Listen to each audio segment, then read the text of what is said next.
Grabatzen ari garen unean eguerdiko ordu batetatik 21 minutu igaro diren honetan, gaur hasiko den Bizkaia torneoaren inguruan hitz egingo dugu.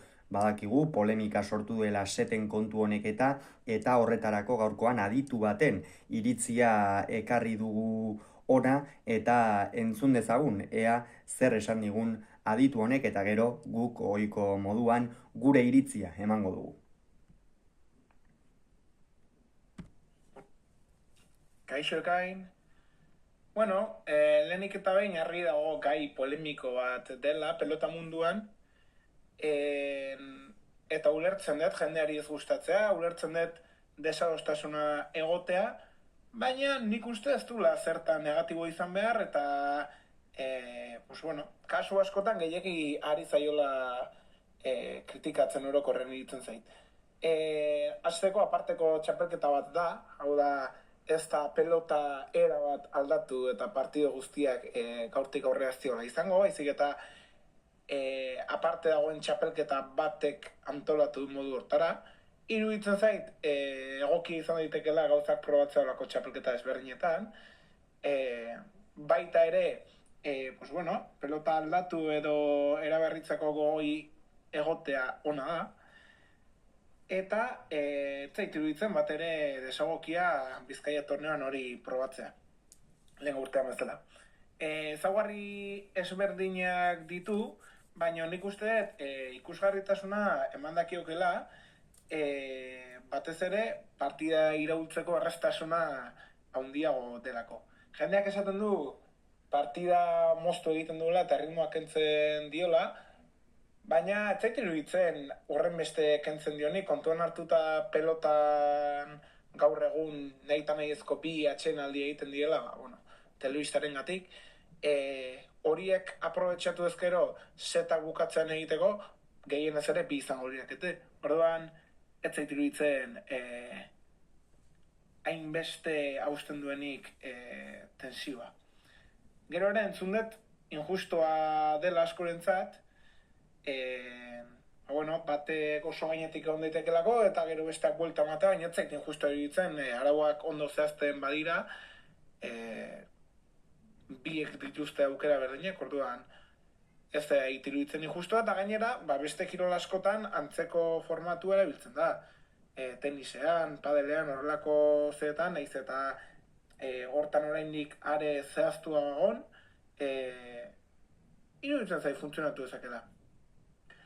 Orduan, neri 22 arteko gustatzen zait egia esan, baina ez zait iruditzen probatzea gaizki dagoenik eta horrelako drama danik pelotarentzat.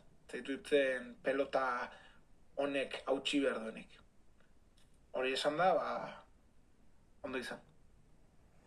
Entzun duzue, iritzia, nahiko argia eman digu aditu honek, eta errespetagarriak dira iritzi guztia, baina nik esan behar dut nien nagoela inondik inora ados, eta lehenik eta behin esango dugu desadostasun horren barruan kirolunean ez dugula Bizkaia torneoaren inguruko analisirik egingo, ez da pronostikorik ere. Gaurko bideo hau kritikatzeko izango da eta modu hau nola baitean gure desadostasuna modu honekiko agertzea izango da gaurko bideo honen helburua. Entzun duzue, adituak hainbat kontua aipatu ditu eta lehenik eta behin 22koa gustatzen zaiola esan du, baina iruditzen zaiola ere Bizkaia torneoa bezalako lehiaketetan halako sistema ezberdinak frogatzea egokia izan daitekeela. Niri iruditzen zait Bizkaia torneoa lehen aldiz taldekakoan aurkeztu zutenean oso formatu egokian egin zutela. Lauterdiko eta buruzburuko norgehiagokak 18 ziren, eta binakakoa berriz 22. Niri iruditzen zait oroar hori oso positiboa izan zen gauza bat zela, eta inolako zalantzari gabe horrek ikusgarritasuna ere ematen zion. Taldekakoa zen, azken finean, behar bada lehen partida batek irabaziko zuen gero bestea, eta horrek buruzburukorako sekulako emozioa utziko zuen, hainbat aspektu edo alor positiboa zituen horrek, baina setetara jokatzeak niri batetik iruditzen zait partida asko mozten duela, eta bestetik justua ere ez dela era bat. Pilota beti 22ko sistema edo 18ko sistema jarrai batean oinarritu izan da. Badaude beste kirol batzuk, honek esan duen bezala, esate baterako tenisa edo horiek beste modu batera funtzionatzen dute, baina gogoratu behar da baita ere tenisean 15, 30 eta 40 egiten direla, hau da, jada batek puntu bat egiten badu, jada berdinduta daude, ez? Orduan hor sistema ere ezberdina dela esan behar da, hemen berriz bat eta huts, bi eta huts, hiru eta huts, banan doaz tantoa kontatzen eta 10 arte kasu honetan, eta horregatik ere injustua iruditzen zait, batzuetan ere pilota taktika badelako eta behar badazuk esan dezakezu, behar bada lehenengo set hau 10-2 galduko dut, demagun 8-2 galtzen doala eta jada amore ematen duela hurrengorako indarra gordetzeko, baina jarraikortasun horren barruan 8-2 baldin bazoaz etenaldia eskatu eta une horretan bertan beste modu batera aldatu behar dituzu gauzak, etzarelako hutsetik hasiko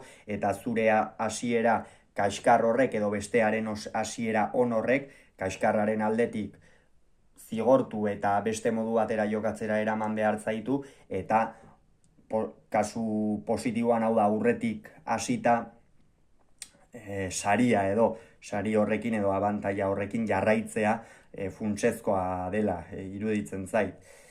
Lehen urtean ere ez genuen, halako analisirik egin, nik pentsatzen nuen aurten berriz ere 18ko horretara edo itzuliko zirela, baina ikusi dugu ezetz, eta beraz hauxe izango da, Bizkaia torneoaren inguruan edukiko dugun iritzi eta bideo bakarra.